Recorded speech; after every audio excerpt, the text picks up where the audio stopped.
Hello everyone. तो आगे बढ़ते हैं हम लोग अपने चैप्टर की तरफ। तो आज का ये जो वीडियो है ये हमारे ऊपर प्रेफरेंस शेयर, ठीक है। तो प्रेफरेंस शेयर क्या होता है, जैसे कि हम लोग पहले की वीडियो में इक्विटी शेयर की हम लोग बात कर चुके हैं, तो इस वीडियो में हम लोग बात करने वाले प्रेफरेंस शेयर। तो अगर आप पहले की वीडियो देखेंगे तो इक्विटी शेयर और प्रेफरेंस शेयर में, तो आप आराम से कंपैरिजन कर पाएंगे एक्चुअली में इंपॉर्टेंट क्यों है, ठीक है। और इक्विटी शेयर और प्रेफरेंस शेयर, ये दोनों शेयर्स बहुत इंपॉर्टेंट है, मैंने पहले बता दिया, ठीक है। तो स्टार्ट करते हैं, what is a preference share. तो जैसा कि नाम में ही है प्रेफरेंस, तो प्रेफरेंस का मतलब क्या होता है कि ही और she is going to get the preference on above all the things, ठीक है। सो प्रेफरेंस शेयर यहाँ पे they just do get the dividend at a fixed amount of rate, ठीक है। उनको एक फिक्स्ड अमाउंट ऑफ रेट में मिलता है। और प्रेफरेंस शेयर यहाँ पे हमारा क्या होता है कि वो बहुत ही एक सेफ जोन होता है, उसको किसी भी चीज का रिस्क नहीं होता है, क्लियर है, क्योंकि उसको फिक्स वहां पे रेट मिल रहा है। और पहले और फिर नेक्स्ट बात हमारे यहाँ पे क्या आती है कि उसका कभी भी जब कंपनी हमारी वाइंड अप करती है, मेक श्योर कभी भी कंपनी जब वाइंड अप करती है तो प्रेफरेंस शेयर होल्डर को सबसे पहले प्रेफरेंस मिलती है कि हाँ भैया इनको हम पहले देंगे, और इक्विटी शेयर होल्डर को जो भी बचा होगा फिर बाद देंगे। तो they do get the dividend, they do get the share of the profit, clear है। हाँ, यहाँ पे ये हो सकता है कि they do not indulge in the managerial activity, वो वहां पे मैनेजरियल एक्टिविटी में कोई भी इन्वॉल्वमेंट नहीं करते हैं, ठीक है। As I told you, preference share हमारा क्या होते हैं, they are the creditors, clear है। तो मैनेजरियल में वो एक्टिविटी नहीं करते हैं, ठीक है। अगर कंपनी को ज्यादा ट्रिमेंडस प्रॉफिट हो रहा है उससे उनको कोई मतलब नहीं होता, तो प्रेफरेंस शेयर को एक फिक्स्ड अमाउंट ऑफ रेट से वो मिल रहा है। और हम पहले बता चुके हैं preference share is the very safest zone, ठीक है। इक्विटी शेयर आपका हाई रिस्क पे होता है, लेकिन प्रेफरेंस शेयर क्या पे बिल्कुल सेफ जोन में रहता है, क्लियर है। ये भी होता है कि इक्विटी शेयर होल्डर को वोटिंग राइट मिलता है, लेकिन preference share holder do not enjoy any kind of voting right, ठीक है, अनटिल जब तक कि उनको 2 साल तक डिविडेंड ना मिले। अगर 2 साल तक उनको डिविडेंड नहीं मिलता है then they may claim for the cumulative preference share, ठीक है। और 2-3 साल बाद वो नॉन क्यूमुलेटिव प्रेफरेंस शेयर के लिए वो क्लेम कर सकते हैं, ठीक है। ये क्यूमुलेटिव प्रेफरेंस शेयर क्या है, नॉन क्यूमुलेटिव प्रेफरेंस शेयर क्या है, अभी हम लोग आगे पढ़ेंगे इसमें, क्लियर है। तो यहाँ पे आप ये समझिए कि कंपनी भी, हाँ एक चीज और, कंपनी भी तभी वो शेयर्स देगी, सॉरी डिविडेंड देगी प्रेफरेंस शेयर होल्डर को जब company is grossing the profits, ठीक है। कंपनी को जब मुनाफा होगा तभी कंपनी वो प्रॉफिट्स जो है अपना एज अ डिविडेंड के रूप में प्रेफरेंस शेयर को देगी, अगर उसको नहीं हो रहा तो वो नहीं देगी, क्लियर है। तो आई होप कि प्रेफरेंस शेयर अभी तक आपको इतना समझ में अच्छे से आ गया होगा। अब हम लोग आगे बढ़ते हैं, what are the types of preference shares, ठीक है। There are 8 types of preference shares, let us see. पहला टॉपिक है हमारे पास क्यूमुलेटिव प्रेफरेंस शेयर, ठीक है। क्यूमुलेटिव और नॉन क्यूमुलेटिव को अभी हमने डिस्कस किया था। तो क्यूमुलेटिव प्रेफरेंस शेयर क्या होता है, क्यूमुलेटिव प्रेफरेंस शेयर आप ऐसे समझिए कि जो भी शेयर, जैसे हमने क्या क्या कहा कि कोई भी जो डिविडेंड का, जब हम लोग डिविडेंड तभी हम लोग डिस्ट्रीब्यूट करते हैं जब पहले उसको प्रेफरेंस शेयर होल्डर्स को दे दिया जाता है, ठीक है। और इक्विटी को भी तभी मिलता है। तो प्रेफरेंस शेयर होल्डर को अगर किसी कारणवश कंपनी प्रेफरेंस शेयर को डिविडेंड नहीं देती है एक साल, ठीक है, तो अगले साल क्या होता है, उसको पिछले साल का भी डिविडेंड देना होता है, तो वो आपका कैरी फॉरवर्ड चला जाता है, ठीक है। जैसे मान लीजिए कि अभी आपका 2020 चल रहा है, तो 2019 का जिसको नहीं मिला प्रेफरेंस शेयर होल्डर को, तो उनका जो 2019 का पैसा है वो उठा करके 2020 में भी मिलेगा। तो मतलब उनको 2 साल का मिलेगा। मतलब आप ये समझिए कि अगर डिविडेंड को 1000 रुपए मिला, 1000 रुपीज, ठीक है, फॉर एग्जाम्पल, तो 1000 रुपीज अगर 2019 में उनको मिलना था और उनको नहीं दिया कंपनी ने, तो 2020 में उनको 2000 मिलेगा। मतलब 1000 रुपीज 2020 का और 1000 रुपीज 2019 का, ठीक है। तो क्यूमुलेटिव मतलब वो जो डिविडेंड होता है वो उनका कैरी फॉरवर्ड हो जाता है, मतलब वो पिछले साल का भी उनको अगले साल मिला करके मिलेगा, क्लियर है। और हाँ ये बात हमेशा ध्यान रखिए, मैं बार बार बोल रहा हूँ, प्रेफरेंस शेयर का मतलब भी यही होता है कि डिविडेंड जब पहले प्रेफरेंस शेयर होल्डर्स को मिल जाएगा तब जाकर के इक्विटी शेयर को मिलेगा। इक्विटी शेयर होल्डर को पहले डिविडेंड नहीं मिलता है, क्लियर है। तो यहाँ पे क्यूमुलेटिव में क्या होता है, इनका जो अनपेड डिविडेंड होता है वो आगे के ईयर के लिए वो कैरी फॉरवर्ड हो जाता है, क्लियर है। यहाँ पे नॉन क्यूमुलेटिव में क्या आता है, नॉन क्यूमुलेटिव में ये होता है कि अगर किसी ईयर में कंपनी ने प्रेफरेंस शेयर होल्डर को अगर डिविडेंड नहीं दिया है तो उसके बाद वो जो डिविडेंड होता है वो कैरी फॉरवर्ड नहीं होता है, क्लियर है। हमने अभी लिया एक छोटा सा एग्जांपल, किसी कंपनी ने 2019 में किसी 1000 डिविडेंड देना था, तो अगर 2019 में कंपनी ने नहीं दिया, अगर कंपनी 2020 में रन कर रही है तो फिर आप 19 का भूल जाइए, क्लियर है। तो अब कंपनी 19 का नहीं देगी, अब सिर्फ कंपनी 2020 के लिए देगी। क्लियर है। तो यहाँ पे कम्युलेटिव में क्या होता है, वो आगे कैरी फॉरवर्ड होता है, और यहाँ पे जो नॉन कम्युलेटिव में आपका डिविडेंड क्या होता है, that is being lost for ever. ठीक है, अब आप उसमें क्लेम नहीं कर सकते। ठीक है, क्लेम आप सिर्फ इसमें ही कर सकते हैं। क्लियर है। नेक्स्ट पॉइंट है हमारे पास पार्टिसिपेटिंग प्रेफरेंस शेयर। ठीक है, पार्टिसिपेटिंग प्रेफरेंस शेयर क्या है, आप इसको ऐसे समझिए कि जो भी डिविडेंड हम जब हमारा इक्विटी शेयर होल्डर और प्रेफरेंस शेयर होल्डर को दे दिया जाता है, डिविडेंड जब हमारा इक्विटी शेयर होल्डर और प्रेफरेंस शेयर होल्डर को दे दिया जाता है, उसके बाद जो हमारा सरप्लस प्रॉफिट बचता है कंपनी का, that used to share by the share of this type of share holders. Clear है। तो इसका मतलब क्या है कि दोनों का आपने डिविडेंड तो दे दिया, ठीक है, उसके बाद जो कंपनी के पास प्रॉफिट बचता है, उसके बाद ठीक है, जब प्रॉफिट बचा सब सिर्फ कंपनी के पास, तो वो जो प्रॉफिट होता है वो किसके अंदर शेयर किया था, वो पार्टिसिपेटिंग अंदर शेयर किया था। ठीक है, तो यहाँ पे क्या होता है, तो उनको वो बहुत ज्यादा कभी कभी मिल जाता है, डिस्पाइट ऑफ दैट की जब इनका भी कुछ भाई डिविडेंड होता होगा। ठीक है, जैसे आपका इक्विटी शेयर का है, आपका प्रेफरेंस शेयर का है, तो उसी प्रकार से पार्टिसिपेटिंग प्रेफरेंस शेयर का भी कुछ डिविडेंड होता है। उसके इनको मिलने के बाद जब बचता है तो ये लोग आपस में शेयर कर लेते हैं। क्लियर है। नेक्स्ट है हमारे पास नॉन पार्टिसिपेटिंग। पार्टिसिपेटिंग समझ में आ गया आपको।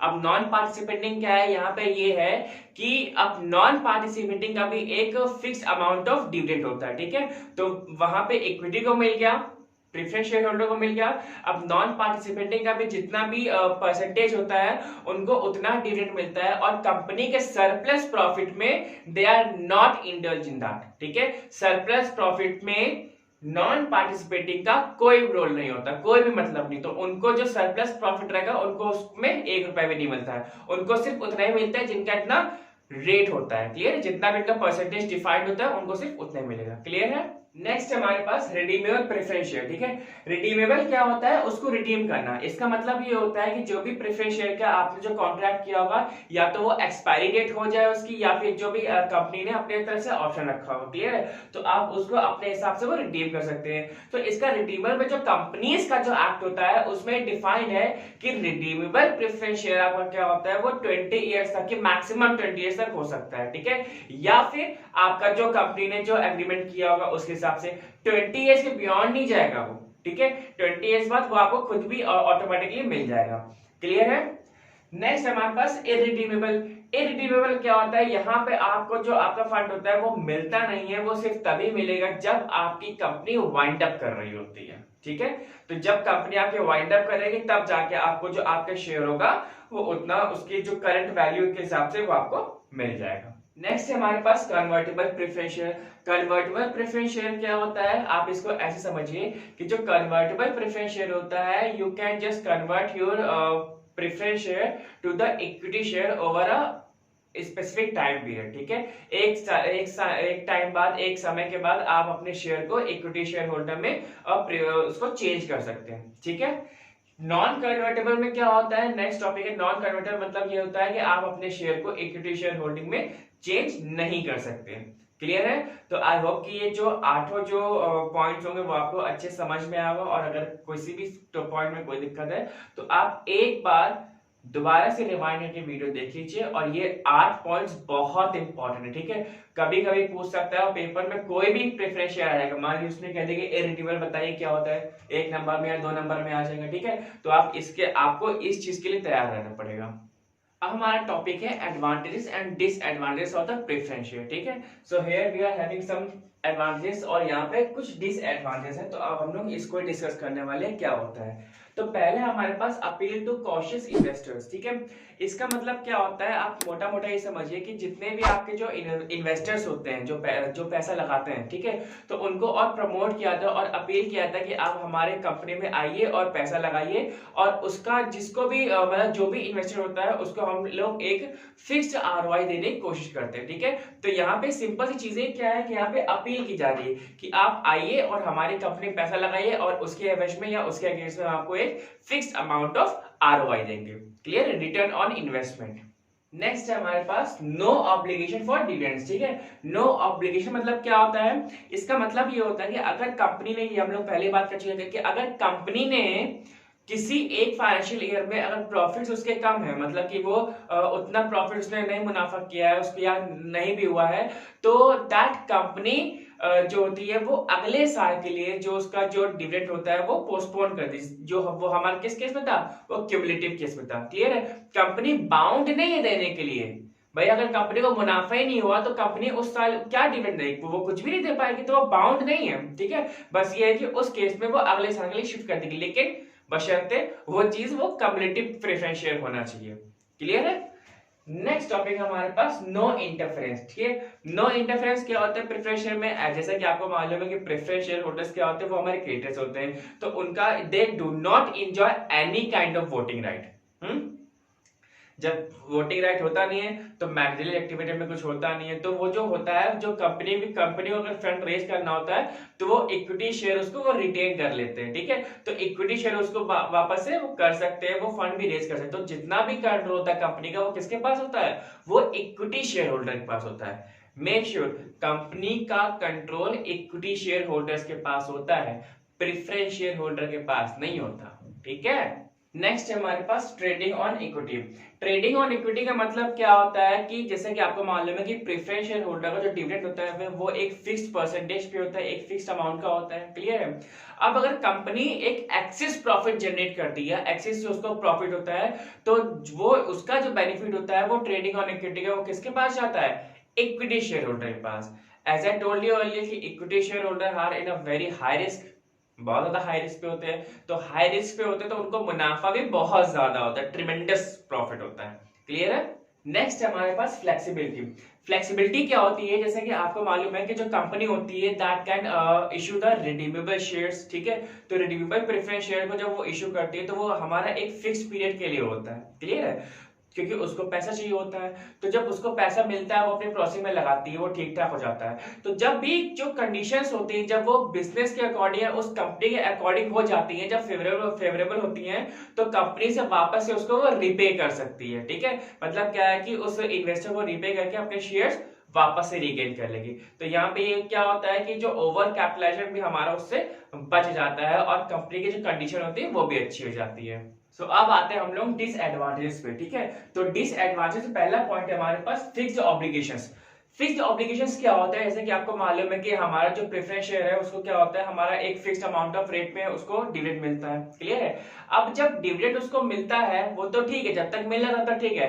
अब किसी साल अगर उसको नहीं मिला तो वो वहां पे किस पे चला जाता है, वो क्यूमुलेटिव में चला जाता है। तो नेक्स्ट उस ईयर का जो डिविडेंड होता है वो नेक्स्ट ईयर में भी वो शिफ्ट हो जाएगा। ठीक है, लेकिन यही तो एक प्रॉब्लम है कि कंपनी के लिए वो डबल बर्डन बन जाता है।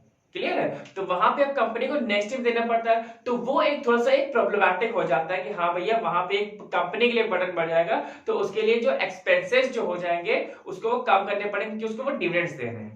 क्लियर है? तो ये आपका हो गया फिक्स्ड ऑब्लिगेशंस। नेक्स्ट हमारे पास limited appeal. What is the limited appeal? अच्छा, होता क्या है कि प्रेफरेंस शेयर होल्डर होता क्या है कि वहां पे उसको एक फिक्स्ड आरओआई मिलता है, रेट रिटर्न ऑन इन्वेस्टमेंट। ठीक है, तो वहां पे जितने भी जो स्मार्ट इन्वेस्टर्स होते हैं वो आरओआई लेने जो वो प्रेफरेंस शेयर लेने से बचते हैं। ठीक है, तो इन्वेस्टर्स करते क्या है, they usually just get to the government bonds या जो गवर्नमेंट सिक्योरिटीज वगैरह होती है उसमें उनका ज्यादा इंटरेस्ट होता है कि भैया वो ले लेंगे, तो सरकारी चीज है ना, तो गवर्नमेंट सिक्योरिटीज वो आराम से ले लेंगे। क्लियर है? तो उनको उसमें कोई प्रॉब्लम नहीं आने वाली। क्लियर? तो इसीलिए जो कंपनीज को जब उनको अट्रैक्ट करना होता है इन्वेस्टर्स को, तो वो करते क्या है, वो एक हाई डिविडेंड का अपील कर देते हैं। भैया बताते हैं भैया हम आप इसमें लगाइए मेरी कंपनी में, हम आपको डिविडेंड ज्यादा देंगे। ठीक है, ज्यादा उससे देंगे तो शायद कहिए कि इन्वेस्टर वो आके उनकी कंपनी में पैसा लगा दे। क्लियर है? नेक्स्ट आते हैं हम लोग लो रिटर्न्स पे।